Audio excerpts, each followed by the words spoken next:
Yeah, not too bad. What do you reckon? Tidy enough for an open home? Got to find places for gear around here, man. I mean, look at this bag fetish over here. Shocking! Got to get some of this dust off. Monitor stands, tables, whiteboards, stuff. What is happening? This is Daryl as a service, and I'm preparing for an open home. Our plans to move house and head over to a different part of Auckland are coming to fruition. You might have seen, well, at least some of you that follow me might have seen that we took apart a caravan last weekend to try and shift it out of some photographs for our house. This is no Casey Neistat video where I get to show you nostalgically about the thousands of videos that I've taken in this awesome studio. But I kind of want to talk a little about this room before I move on. I'll keep it as a short vlog video. There's been a lot of things that have happened here in this little office when I've been working here remotely for 6 years-ish. Worked for 3 different companies: Share the Point, BitTitan, Adopt and Embrace, and of course those of you who've been following me, you've recently seen I've moved to Datacom New Zealand. And in this time, in this little room, I've connected with so many people. I helped co-found Regarding 365 with Lorian Strant, and we connected with a few like-minded people that just kind of kept growing as a group, and really proud to be part of that group, contributing and organising different things. I've connected with lots of people from all places around the world who have direct messaged me, and I've always wanted to try and take it to that next level and actually talk with people.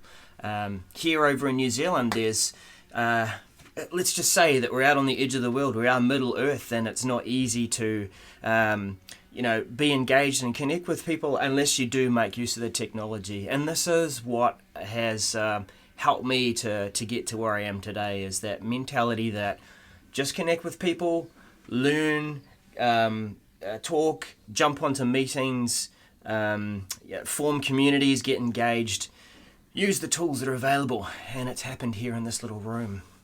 I wanted to just talk a little about some of the stuff that I've got here as I'm packing up. I'm going to keep it short, reasonably short, but let's just flip the camera around. Some of you have seen the view often behind me, but maybe not so much the view that I get to see. Usually there's a laptop sitting there on the desk, and I've got these 2 monitors. I got a Elgato key light a little ways back, and I do plan to get a second one. Funny thing about that light there is that it's a Philips Hue, so I still managed to get smart lights in there somewhere.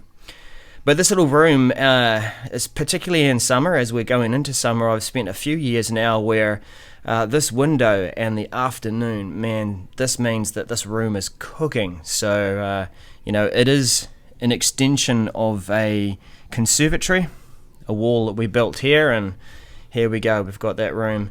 We've got our Rode mic. We've got a standing desk, and on top of a desk that I picked up from Share the Point when I was working for Debbie Ireland. My scooter, which I've been using for the last few months, so that's really really awesome, helping me get around. But that's part of my kit. The Logitech was it C922? Yeah, that's right. So that's all good. Helping to capture what I am using. I've got a docking station, or a couple of docking stations there, one for the Surface Pro and one for my Dell XPS 15 that I was using at Adopt and Embrace, and now a HP EliteBook 1050G1. Right, yeah. So spinning around, well actually maybe we'll go down under the desk here. This has been a dumping ground for gear, and I've tidied it up this morning. Whole lot of stuff that I've had in the past. No guesses there, but that's full of cables. This one now it's filled with kind of camera gear and bits and pieces and stuff. Things like that. We've got our Elgato green screen, so I've been experimenting a bit with that more recently. And something has been a kind of a fond memory that I've never actually used. Alistair Pugin will know what this is. The year that we were community reporters for Microsoft Ignite, it was a few years back now. There was a podcast center, and we got in, and on the last day we stripped down some of the decals, the podcast lettering that was above the door, and he grabbed the Microsoft logo. So that was intended to put back together and put back behind me, but that's kind of cool. That's interesting.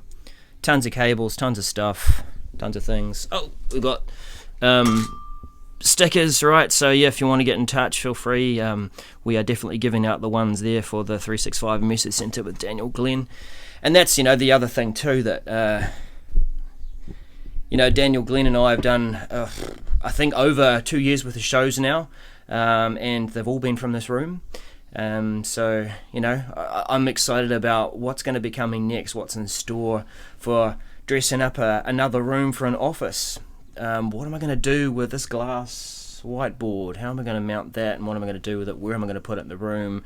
Do I want to go for a desk look with, nice clear desk as some people do on YouTube with something off to the side, or am I going to use the standing desk somewhere else as well? Anyway, I just want to show you a few other things that are up on the shelf. Alright, I've built this crazy little pelmet thing, but underneath that is another Philips Hue lighting strip, which there's also one down the back there, if you can see in between that crazy skateboarding thing, and it goes all the way around there. So that's why I got two colours. The original idea for the glass whiteboard was to have that thingo over here on this wall, and then use the Philips lighting strip around there, two colours, to try and get just a nice, interesting effect. However, unfortunately, and forgive me for spinning, for those of you who get a little seasick, you can imagine, see, reflection, hello, well, reflection from everything over here completely ruined that idea. Glass whiteboard just ended up being a funny looking mirror with lights that really didn't show. So yeah, will I have shelves in my new office? Will I have other stuff? How am I going to sort that out? But point is that a lot of cool things have happened in this room. A lot of people that I've met, people that I've connected with, early mornings of connecting with people in different continents to plan, scheme, and create content covering productivity, Microsoft 365, and even actually just generally connecting with people and hearing about some of the challenges other than tech in the tech industry. Things like I think it was last November. I did Movember, and mine was all about mental health. And what I wanted to highlight that time as I was talking through that was the challenges of working in the IT industry and mental health, and maybe working remotely, and the whole challenges of remaining engaged with a team. So a lot of cool things that happened in this room. I've met a lot of people, a lot of friends, helped a lot of people, and by doing that also I've received help too. So it's maybe about a month or so till we actually move, but here it is, open home, and I thought as the open home, first day of the open home that we're having, I thought I'd just be a little open home-ish with my little office, my little studio. Again, no Casey Neistat, but YouTubers, they kind of create content wherever and whatever, and sometimes it is still their bedroom and it's a corner and they've dressed up that view behind them, or maybe they are using a green screen like I am sometimes. It all depends.